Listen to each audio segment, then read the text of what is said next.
अप्रैल 1912 जब दुनिया का सबसे बड़ा और लग्जरियस जहाज अपने जमाने का, जिसका नाम RMS टाइटैनिक, अपने पहले सफर साउथहैम्पटन टू न्यूयॉर्क के लिए निकलता है, जिसकी लंबाई की बात करें तो 269 मीटर इसकी लेंथ थी और 53 मीटर इसकी हाइट थी। तो दोस्तों, इसे बनाने के लिए 7.5 मिलियन की कॉस्ट आई थी और सिर्फ 2 दिन के अंदर ही इसे अपनी आइस वार्निंग मिलने लग जाती है।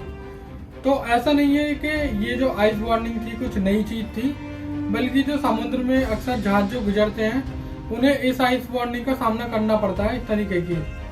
तो दोस्तों, ये जो जहाज था इसे अनसिंकेबल बोला गया था और ये व्हाइट स्टार कंपनी द्वारा बनाया गया था। तो इसके जो प्रेसिडेंट थे उन्होंने पब्लिकली बोला था कि ये जहाज अनसिंकेबल है, ये कभी नहीं डूब सकता। और इसके अंदर जितने भी लोग बैठे थे वो बहुत ज़्यादा एक्साइटेड थे और इसके अंदर हर तरीके के लोग बैठे थे, जैसे एक्टर्स, इमिग्रेंट्स, तो इस तरीके के लोग इसके अंदर बैठे थे। तो दोस्तों, इस जहाज को अपनी पहली वार्निंग 12 अप्रैल 1912 में मिलती है। तो इन आइस वार्निंग को मिलने के बाद ये अपने कोर्स को 2 बार चेंज करता है, लेकिन अपनी स्पीड को कम नहीं करता है। इसकी जो स्पीड थी 21.5 नॉट, यानी कि 40 किलोमीटर पर आवर की स्पीड से ये अपनी मंजिल की तरफ बढ़ रहा होता है।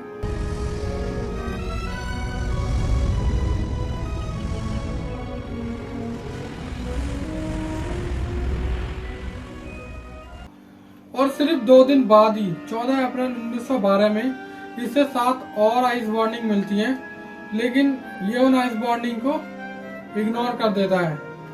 तो दोस्तों, उसी शाम 14 अप्रैल 1912 में ही जैसे जैसे शाम होती है, रात होती है, दिन ढलता है, और हैरान करने वाली बात यह है कि उस टाइम पे कोई मून लाइट नहीं थी, यानी कि उस टाइम पे कोई मून भी नहीं निकला था, तो विजुअलिटी जो थी वो बहुत कम थी।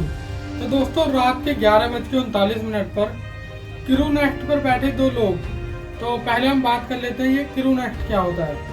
तो ये जो क्रू नेस्ट होता है ये जहाज के ऊपर की तरफ होता है, जो कि आसानी से जो जहाज के आने वाली जो चीज़ें हैं उनको आसानी से देखा जाए। तो क्रू नेस्ट पे बैठे 2 लोग, उनमें से एक फ्रेडरिक फ्लीट नाम की बंदा एक बड़े से आइसबर्ग को देखता है कि आगे बहुत बड़ा एक आइसबर्ग आने वाला है, और अपने ऑफिसर्स को इन्फॉर्म करता है जल्दी से, और घंटी बजाता है और अपने ऑफिसर्स को इन्फॉर्म करता है कि जहाज को लेफ्ट साइड की तरफ मोड़ा जाए। लेकिन दोस्तों, उस टाइम पे बहुत ही देर हो चुकी होती है और ठीक रात के 11:40 पर जहाज का आगे वाला राइट साइड का, फ्रंट राइट साइड का जो हिस्सा होता है वो इस बड़े से आइसबर्ग से टकरा जाता है।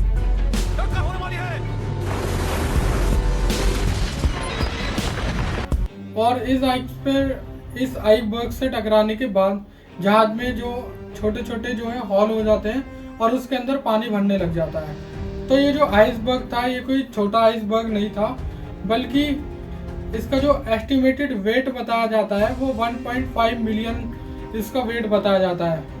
तो दोस्तों, जैसे ये जहाज टकराता है, इसका राइट साइड का हिस्सा टकराता है, तो कैप्टन स्मिथ और उनके क्रू मेंबर्स देखते हैं, उसी टाइम पर चेक करते हैं कि जहाज के अंदर कितनी चोट आई है, और उन्हें रियलाइज होता है कि ये जहाज तो डूब जाएगा, ये तो अनसिंकेबल जहाज था।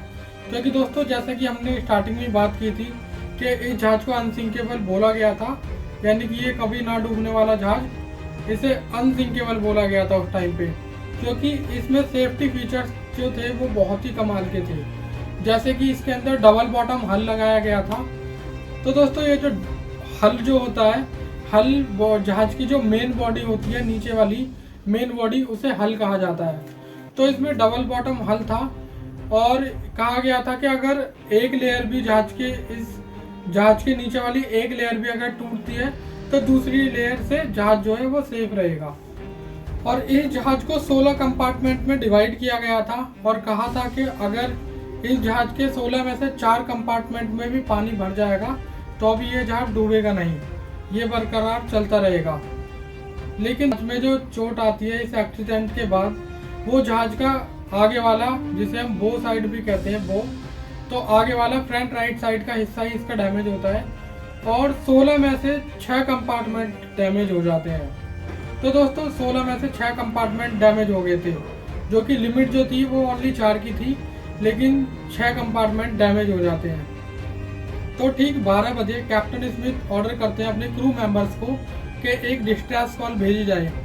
तो सीनियर ऑपरेटर जैक फिलिप्स लगातार एक से एक कॉल करते हैं, रेडियो कॉल करते हैं कि शायद कोई शिप जो है जो आसपास मौजूद हो वो हमारी मदद करने के लिए आ जाए। तो दोस्तों 20 मिनट के बाद एक RMS कारपेथिया नाम का जहाज होता है, जो कि टाइटैनिक से 107 किलोमीटर की दूरी पे होता है। वो सिग्नल पकड़ लेता है और टाइटैनिक की मदद करने के लिए निकल पड़ता है। लेकिन दोस्तों इसकी जो दूरी थी वो 107 किलोमीटर दूर था ये टाइटैनिक से। अगर ये अपनी टॉप स्पीड में भी चलता तो करीब 3.5 घंटे इसे लग जाते टाइटैनिक के पास पहुंचने के लिए। और उसी टाइम पर बाकी जो क्रू मेंबर्स होते हैं वो हवा में रॉकेट्स फायर करते हैं, ताकि जो भी आसपास कोई जहाज हो इन लाइट को देख के, रॉकेट्स को देख के कोई मदद करने के लिए आ जाए। लेकिन दोस्तों अनफॉर्चुनेटली उस टाइम पर किसी भी और जहाज से कोई रिस्पॉन्स नहीं मिला। और उसी टाइम पर फिर कैप्टन स्मिथ ऑर्डर करते हैं कि जहाज में जितने भी लोग बैठे हैं उन्हें लाइफ बोट के जरिए बचाया जाए। लेकिन दोस्तों ये जो लोगों के अंदर जो था इसका बिल्कुल भी डर नहीं था, क्योंकि ये जो जहाज बोला गया था कि ये अनसिंकेबल है, तो उनके अंदर ये जरा सा भी डर नहीं था। वो यही जानते थे कि ये जहाज कभी नहीं डूबेगा, ये तो अनसिंकेबल जहाज है, ये कैसे डूब सकता है। तो जैसे जैसे शिप के अंदर पानी भरता गया, लोगों में पैनिक हो गया, सब लाइफ बोट के अंदर अपनी अपनी जगह बनाने के लिए लड़ने लगे। तो दोस्तों इस जहाज के अंदर जो लाइफ बोट में जो सबसे पहले प्रायोरिटी दी गई थी बचाने के लिए, वो औरतों और बच्चों को बचाने के लिए सबसे पहले प्रायोरिटी दी गई थी। और इस जहाज के अंदर लाइफ बोट की बहुत ज़्यादा कमी थी, केवल 20 ही लाइफ बोट इसके अंदर रखी गई थी। तो रात के 2 बजे के करीब आखिरी लाइफ बोट को उतारा जाता है, लेकिन उस टाइम पर ही करीब 1500 लोग उस टाइम पर मौजूद होते हैं जहाज के अंदर। और 2:05 पर ये जहाज 2 हिस्सों में टूट जाता है और 3 घंटे भी नहीं लगते इस जहाज को। और 3 घंटों के अंदर ही ये कभी ना डूबने वाला जहाज 3 घंटों के अंदर ही ये पानी के अंदर डूब जाता है। तो दोस्तों जो लोग मौजूद थे, जो करीब 1500 लोग उस टाइम पर ये जहाज के अंदर मौजूद थे, वो उसी जहाज के अंदर डूब जाते हैं। और कुछ लोग जिन्हें तैरना आता है वो कोशिश करते हैं तैरने की, लेकिन हाइपोथर्मिया की वजह से वो लोग भी मारे जाते हैं, क्योंकि जो पानी का टेम्परेचर होता है वो -2 डिग्री का होता है। तो इतने टेम्परेचर में अगर कोई इंसान रहेगा भी तो कुछ ही मिनटों में उस इंसान की मौत हो जाएगी। तो दोस्तों RMS कारपेथिया जो कि उस टाइम पे टाइटैनिक को बचाने के लिए निकला था, वो 3:30 बजे से 4 बजे के बीच में वहाँ पे पहुँचता है, करीब 1 घंटे लेट। तो दोस्तों उस टाइम पे जो लाइफ बोट में जो लोग निकले थे उन लोगों को वो बचा लेता है। और सबसे हैरान करने वाली बात ये है, आप ये जान के हैरान हो जाएंगे कि टाइटैनिक से ओनली 37 किलोमीटर की दूरी पर एक और जहाज मौजूद था उस टाइम पर, जिसका नाम SS कैलिफोर्निया था। तो दोस्तों रिपोर्ट किया जाता है कि टाइटैनिक को इस आइसबर्ग से टकराने से 1 घंटे पहले ये SS कैलिफोर्निया जहाज जो है इसकी तरफ से भी वार्निंग अलर्ट आया था कि आगे बहुत सारे आइसबर्ग हैं, इनसे सावधान रहिए। और 11:15 पर इस SS कैलिफोर्निया के जो रेडियो ऑपरेटर हैं उन्होंने अपना जो रेडियो नेटवर्क है वो ऑफ कर दिया था। इसी की वजह से कोई भी टाइटैनिक का कोई भी वार्निंग अलर्ट इस जहाज तक नहीं पहुंच सका। तो दोस्तों कहा जाता है कि टाइटैनिक को टकराने से करीब 1 घंटे पहले ही टाइटैनिक को वार्निंग अलर्ट इस SS कैलिफोर्निया की तरफ से आया था कि आगे आइसबर्ग हैं, सावधान रहिए। तो इस तरीके से SS कैलिफोर्निया ने भी आइसबर्ग से टकराने से पहले वार्निंग अलर्ट दिया था। और 11:15 पर SS कैलिफोर्निया के जो क्रू मेंबर थे, रेडियो ऑपरेटर, उन्होंने अपना रेडियो नेटवर्क ऑफ कर लिया था। इसी की वजह से टाइटैनिक का कोई भी वार्निंग अलर्ट SS कैलिफोर्निया जो जहाज था उस टाइम तक उस तक नहीं पहुंच सका। तो दोस्तों रिपोर्ट किया जाता है कि 12 बजे के करीब जो टाइटैनिक पे रॉकेट फायर किए जा रहे थे वो SS कैलिफोर्निया के क्रू मेंबर्स ने देखे थे और अपने कैप्टन लॉर्ड को भी इन्फॉर्म किया था, लेकिन इन वार्निंग को इग्नोर कर दिया गया। और जैसे सुबह होती है ये सारे SSO अलर्ट, SSO मैसेज मिलते हैं। तो दोस्तों इस इतने बड़े इंसिडेंट के बाद, ये इतना बड़ा इंसिडेंट हुआ इन छोटी छोटी गलतियों को इग्नोर करके, तो दोस्तों ये बहुत भयानक अंजाम तक लेके गया। अगर इन छोटी छोटी गलतियों को इग्नोर ना किया जाता तो शायद ऐसा नहीं होता। तो अगर हम बात करें गलतियों की, तो सबसे पहले गलती ये थी कि इन आइस वार्निंग को मिलने के बाद भी जहाज की जो स्पीड है उसको कम नहीं किया गया था।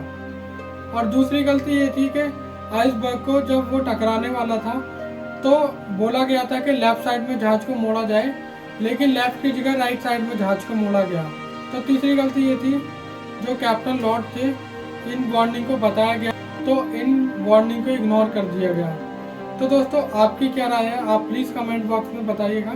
और वीडियो अच्छी लगी हो तो वीडियो को लाइक करिएगा, चैनल सब्सक्राइब करिएगा और अपने फ्रेंडों के साथ शेयर करिएगा।